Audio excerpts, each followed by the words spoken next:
저희 집 컴퓨터가 요즘에 더위를 먹고 제 핸드폰도 지금 용량이 다 차가지고 이렇게 끊겼습니다. 네, 이해 부탁드리고요. 예수님께서는 이제 내가 너를 씻기지 아니하면 결코 나와 함께 할 수 없다 이렇게 말씀하십니다.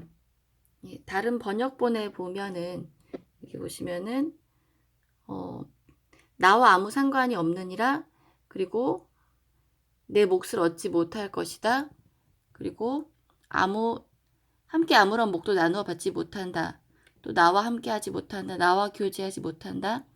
네, 이렇게 여러 가지로 나오는데요. 다시 말하면은 예수님께서 내 발을 씻겨 주시지 않으시면은 예수님과 나와는 아무 상관이 없는 사람이라는 겁니다. 그때 베드로가 말합니다. 주님, 그러면 내 발만 아니라 손과 머리도 씻겨 주십시오. 예, 베드로의 그런 열정이 드러나죠. 그렇지만 예수님께서는 목욕한 사람은 그의 발만 씻으면 된다. 그의 온몸은 깨끗하다. 그런데 너희는 깨끗하지만 너희 모두가 다 깨끗하진 않다. 이렇게 말씀하십니다. 여기서 발을 씻겨주고 온몸을 씻겨주는 그 뜻이 무엇일까요? 여기서 발을 씻겨준다는 것은 내가 매일매일 살면서 짓는 이제 그런 죄를 예수님 앞에 나와서 회개하는 걸 말하고요.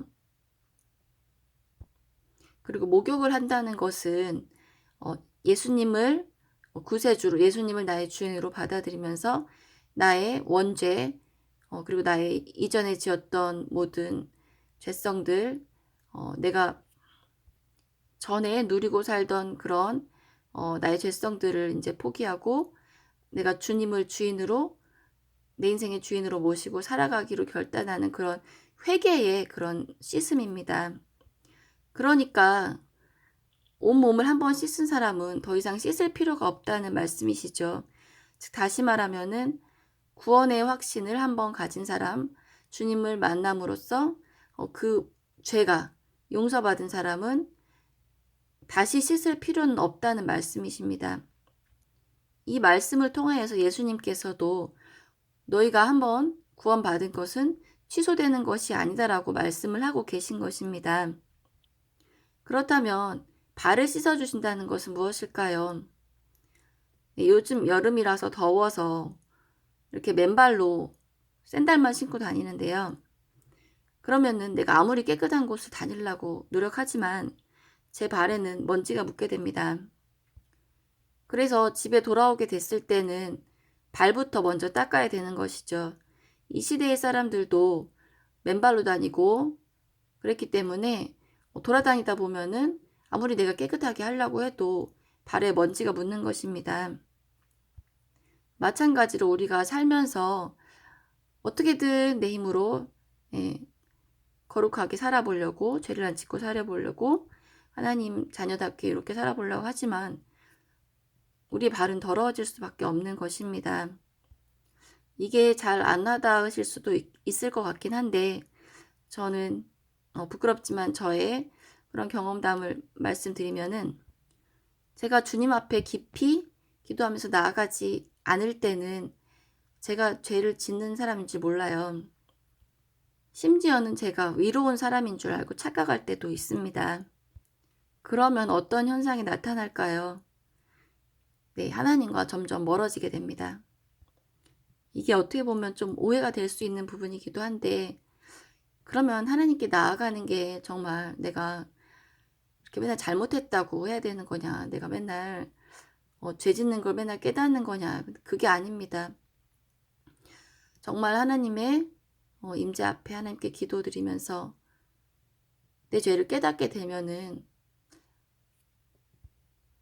정말 눈물밖에 안 나오고 그 어떤 이유가 있어서가 아니라 정말 탄식이 나옵니다. 정말 통탄할 일이에요. 내 실체를 하나님 앞에서 보게 되면은 내가 잘해보려고 했던 모든 것, 심지어는 하나님을 위해서 하려고 했던 것들, 그것뿐만이 아니라 내가 옳다고 여겼던 것들, 내가 옳다고 생각하고 주장하고 행했던 것들, 사람들에게 했던 말과 생각들, 행동들, 그 모든 것이 하나님 앞에서는 저의 더러운 의라는 것이 드러나게 됩니다. 오히려 정말 남들이 다 인정할 만한 그런 죄를 저지르고 하나님 앞에 용서를 구하는 게 마음이 편할 수도 있을 것 같아요. 제가 자랑을 하려고 이런 말을 하는 건 아니지만, 그렇지만 그 하나님 앞에서 내가 정말 이렇게 통곡을 하게 될 때, 내가 정말 죄인임을 깨닫게 될 때, 사실 그게 가장 큰 은혜입니다. 그때서야 비로소 나는 하나님 없이는 안 돼. 주님만이 나의 구원자시고 나의 전부이실 수밖에 없어. 이렇게 진심으로 마음의 생각을 하게 되는 거죠. 그렇지 않을 때는 내가 입술로 아무리 하나님 나의 전부이시고 주님만이 최고이십니다 이렇게 고백한다 하더라도, 그렇게 의식적으로 하려고 하더라도 내 마음속에는 사실 다른 마음이 도사리고 있는 거죠. 그래서 제가 요즘에 느끼는 거는, 말씀도 정말 중요하지만 그 말씀 앞에서 내가 정말 기도하는 것, 기도에 헌신하는 것, 그게 너무나 중요하다는 생각이 듭니다. 왜냐하면 지식이 아니라 내 영혼의 깊은 곳에서의 하나님과의 만남이 있어야 하는데, 그 통로가 바로 기도이기 때문입니다. 제가 어떤 방법론적인 것을 얘기하려고 하는 건 아닌데요. 기도가 시간이 중요한 것은 아니라고 봅니다. 이렇게. 그렇지만 정말 깊은 기도를 위해서는 최소한 1시간은 기도해야 된다고 저는 확신하고요. 네, 어떤 분께서는, 이제 어떤 목사님께서 말씀하셨는데, 예수님께서 이제 잡히시기 전날 밤 이제 기도하실 때 피가 땀이 피가 되도록 기도하실 때, 그때 제자들이 이제 졸면서 잠을 자잖아요. 그때 예수님께서 하신 말씀이, 너희는 나와 함께 한시도 깨어 기도할 수 없겠느냐라고 말씀하셨는데, 그것이 이제 1시간이라고 말씀하시는 것도 들은 적이 있어요. 그리고 정말 성령께서 인도하시는 그런 사역을 하시는 분께서 하신 말씀인데, 그런 성령의 인도하심을 따라 하는 그런 사역을 하시려면 최소한 3시간은 기도해야 된다고 하더라고요. 그래서 저도 아직 그렇게까지 기도는 못하지만, 사역을 하는 입장이라면은 3시간 기도하는 것에 도전해 볼 그런 필요는 있다고 봅니다. 물론 이것이 어떤 율법주의적인 것이 되고 내가 하나님 앞에 나가는데 어떤 조건이 된다면 그것은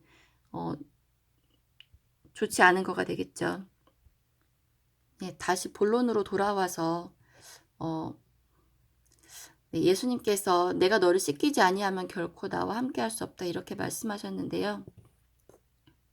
하나님의 나라의 의미에서 본다면은 그렇게 하나님과 함께하는 것, 그것이 바로 주님께서 내 발을 씻어주시는 것이고, 내가 하나님 앞에서 얼마나 죄인이고 그것을 깨달음으로 인해서 내가 자유로워지고 나의 구원이 전적으로 하나님께 있음을 내가 깨닫는다면, 그것이 내가 바로 하나님과 함께하는, 예수 그리스도와 함께하는 그런 삶일 것입니다. 네, 그리고 이어서 하시는 말씀이, 너희는 나를 선생님 또는 주님이라고 부르는데 옳은 말이다. 내가 바로 그런 사람이기 때문이다. 내가 주와 선생으로서 너희의 발을 씻어주었으니 너희도 서로 남의 발을 씻어주어야 한다. 내가 너희에게 본을 보여준 것은 내가 너희에게 한 것처럼 너희도 그렇게 행하도록 하기 위함이다. 진실로 진실로 내가 너희에게 말한다. 종이 그의 주인보다 더 크지 않고 보냄을 받은 사람이 보낸 사람보다 더 크지 않다. 너희가 이것들을 알고 행하면 너희에게 복이 있을 것이다. 이렇게 말씀하십니다. 즉 주님께서 우리의 발을 씻어주셨고, 즉 우리의 모든 허물과 죄들을 우리에게 용서해 주셨듯이 우리도 서로의 발을 씻어주라. 즉 발을 씻는다는 것은 이제 서로의 죄를 용서하고 허물을 덮어주고 그렇게 서로 사랑해주고 그런 거겠죠. 여기서 하나님 나라의 비밀이 또 하나 나타나는데 주와 선생으로서 너희의 발을 씻어주었으니 이렇게 말씀하십니다. 즉 우리가 이 땅에서 하나님 나라를 누리면서 살아가면서 주와 선생된 사람들은 군림하는 것이 아니고 어떤 권력을 갖고 힘을 갖고 다스리는 것이 아니고 서로 남의 발을 씻어주는 그런 위치에 있는 사람이라는 것입니다. 이것은 천국에서도 마찬가지로 적용이 되는데 천국에서 너희가 12지파를 다스릴 것이다. 뭐 그런 말씀 많이 들어보셨을 거예요. 세세토록 나와 함께 다스리리라 뭐 이런 말씀인데 그것이 어떤 우리 세상 나라에서의 그런 힘을 가진 자들이 나라를 다스리는 그런 개념이 아니라 하나님을 대면하는 자로서 하나님을 만나고 하나님과 가까이서 교제하는 자로서 그렇게 섬김의 자리에 있다는 것입니다. 하나님의 나라는 먹고 마시는 데 있지 않고 의와 평강과 희락이다 이런 말씀이 있는데요. 즉 하나님의 나라는 보이는 것이나 어떤 우리가 지금 살아가는 이런 세상에 이런 개념들이 아니라 이것이 더 좋아지는 그런 개념들이 아니라 하나님과 함께함으로 인하여서 우리 인간들의 삶에 하나님의 의가 이루어지고 평화와 기쁨 이런 것들이 넘친다는 그런 나라가 하나님의 나라인 것입니다.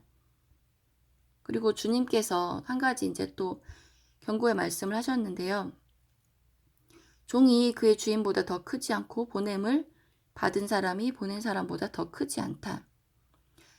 즉 하나님께서 가장 높으시고 예수님께서는 하나님과 동등된 분이시지만 자기 영광을 버리시고 보냄을 받으신 자가 되어서 우리 가운데 오셨고 또 예수님께서는 제자들을 보내십니다.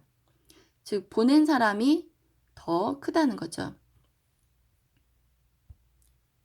그렇지만 우리가 보내신 분께서 우리의 발을 이렇게 씻어주시고 우리를 용서하셨는데 보냄을 받은 우리가 이렇게 하지 않는다면은 우리는 예수님께 대해서 반역죄를 짓는 것입니다. 즉 나는 용서받았고 나는 구원받았는데 내가 다른 사람들을 정죄하고 비판한다는 것은 특히 예수님의 보혈로 거듭났다고 고백하고 믿는 사람들을 내 기준에 그리고 내 입장에서 부족하다고 생각해서 용서하지 않는다면 그것은 그들을 받아들인 예수님께 대해서 내가 예수님보다 더 높은 사람이야 라고 자기가 증거하게 되는 것입니다. 그래서 예수님께서도 이것을 말씀으로만 그치지 않으시고 직접 이렇게 퍼포먼스를 하신 거죠. 발을 씻어주심으로써 그것이 어떠한 의미인지 이제 말씀하신 거죠. 가장 중요한 의미는 서로 용서하고 사랑해주는 것. 그리고 두 번째는 서로 섬기는 것. 네, 이건데요. 흔히들 이제 많이 발을 씻어주는 그런 걸 많이 합니다. 이제 행사 때 많이 하고 그러는데요. 그것의 의미를 한번 되새겨봐야 합니다. 네, 물론 감동적인 시간입니다. 그렇지만 그런 행동 자체에 발을 씻어주는 행동 자체에만 의미를 두는 것이 아니라 예수님께서 나를 용서해 주셨듯이 나도 서로 용서하고 사랑하겠다. 네, 이런 의미가 더 크니까요. 그 의미를 잘 기억하고 살아야겠죠. 네, 감사합니다.